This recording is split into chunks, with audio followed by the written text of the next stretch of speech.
Hi everyone, welcome back to Tales of a Student Nurse with me, Keen, where I tell you about the mistakes that I make so that you can avoid doing that in the future.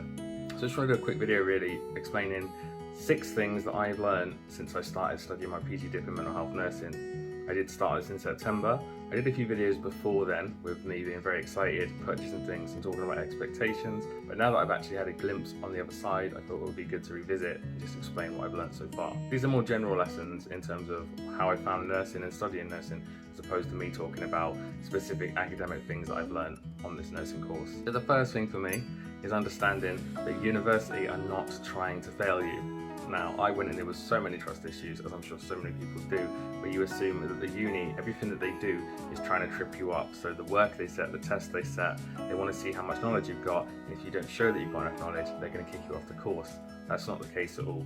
It's more that they just want to make sure that they're teaching you in the most effective way and that you're able to take all of the knowledge in.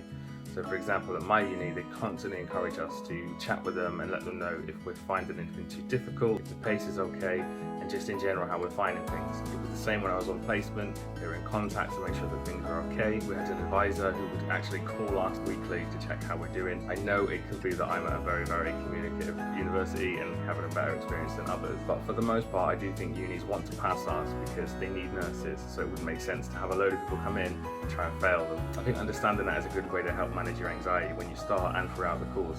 Number 2 is that grades will not matter when you qualify.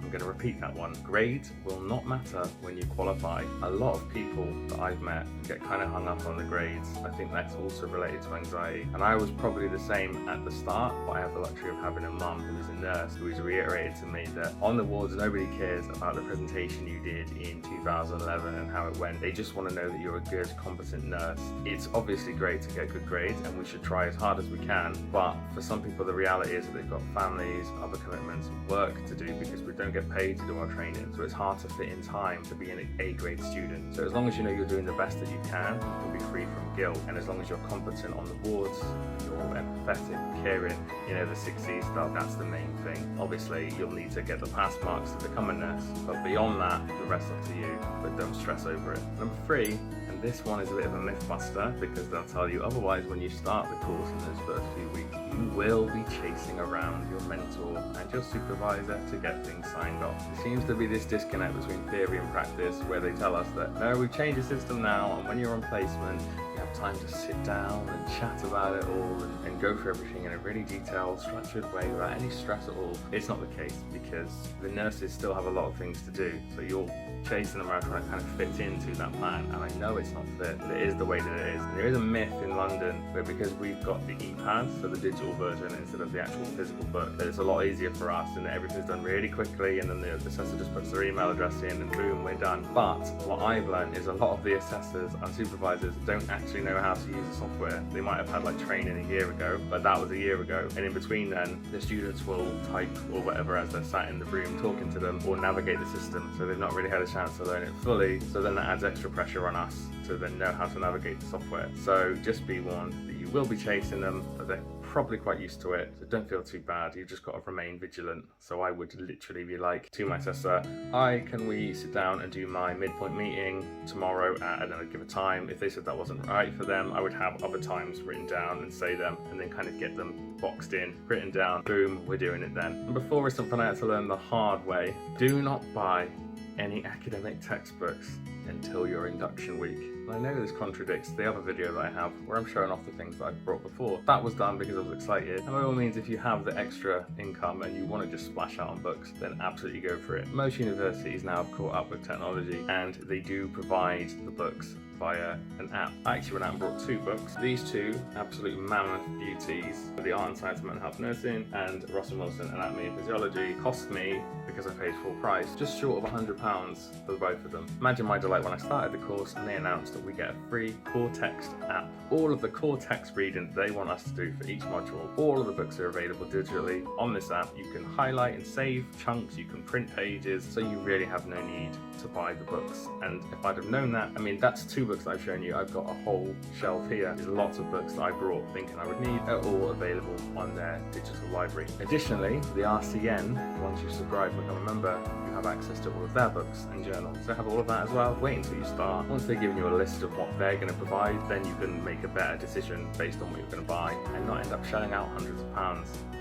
Number 5 could be seen as me being a bit harsh, but I'm not being harsh, I just like to be realistic. Don't expect super special treatment when you arrive on placement. I think this is about having realistic expectations. So obviously we're there as students, that's amazing and it is important, but what we need to remember is whilst we are there as students, there are nurses there who still have to do their day-to-day jobs, as well as the HCAs and the rest of the medical team. Everybody's got a job to do and we have to try and slot in somewhere. Don't feel too disheartened if everyone's not running at you, chucking rose petals and celebrating that you've arrived to the ward. You just need to be quite firm in trying to find learning opportunities and making sure that you're using the time wisely. This is completely different to if you feel that you've been bullied or severely mistreated on placement. I'm just talking about in general, arriving to the ward and expecting everybody to stop what they're doing and show you everything you need to do every second of the day. That leads me nicely on to number 6, which would be don't wait around for training. By that I mean don't just sit on placement expecting them to come to you and say, this is what you're going to learn today, or this is what I'm going to show you today. As I said, they're very busy, they have a lot of things they need to be doing, so what you need to do is like almost like a leech,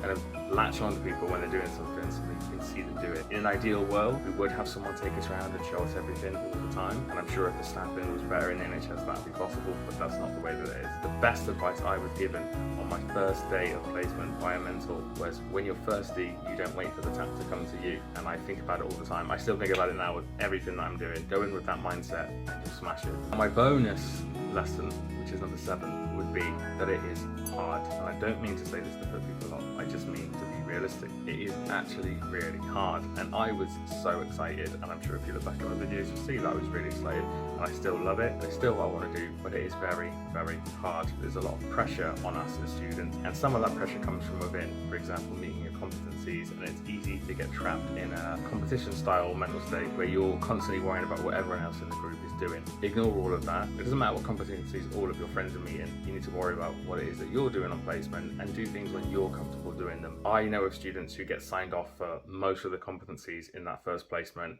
and I'm not comfortable doing that. So when I was sat with my mentor, we went over what things do I feel I actually learned and could do if you asked me to do them again now. Because if we just signed off everything, as I'm sure some nurses are willing to do because it's quicker and it's just tick, tick, tick, tick, done. But when you go to your next placement, if they say to you, can you change this bed in and wash the patient, and then they watch you do it and you do it completely wrong, the question would be, how is this signed off in your work? So that's why I would only have things signed off that you're comfortable with. You will be anxious, but anything that makes you anxious is worth doing because it means you're growing as a person, and that's what you want to be doing. But aside from that, it is very, very good, and I love hearing about other people's experiences in nursing. Please do leave any comments, like, subscribe. I will do some more videos explaining what's happened from when I last made videos up until now. I'm just going to leave you with these 6 tips plus the bonus one. Remember to like and subscribe.